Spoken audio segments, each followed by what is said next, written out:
আসসালামু আলাইকুম বন্ধুরা, সবাই কেমন আছেন? তো এই যে কালারফুল লাচ্ছা সেমাই রান্না করে নিলাম। এই সেমাইগুলো দেখতে যতটাই লোভনীয়, খেতেও ততটাই ভালো লাগে। আমার কাছে তো খুবই ভালো লাগে, এত কালারফুল সেমাই সুন্দর। রান্না করলেও খুব ভালো লাগে আর দেখতেও খুবই সুন্দর।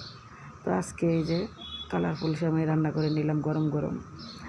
তো এই যে দুধ আমি আগেই জাল দিতেছিলাম, তার ভিতরে গরম মশলা, তেজপাতা সব দিয়ে দিছি। আর এখন একটু লবণ আর চিনি দিয়ে দিলাম, দিয়ে এটা ভালোভাবে জাল করে ঘন করে নিয়ে তারপরে সেমাইটা আমি ভেজাবো, লাচ্ছা সেমাইটা। তো এই তো দুধ চুলায় দিয়ে দিলাম, দিয়ে একটু ভালোভাবে জাল করে বলক তুলে নিয়ে তার ভিতরে আমি তেজপাতা, গরম মশলা আর এলাচ, দারচিনি দিয়ে দিব। দিয়ে একটু ভালোভাবে নাড়াচাড়া করে তারপরে চিনি দিয়ে একটু ঘন করে তারপরে লাচ্ছা সেমাইটা আজকে আমি ভেজাবো। তো এই পর্যন্ত সবাই ভালো থাকবেন। আল্লাহ।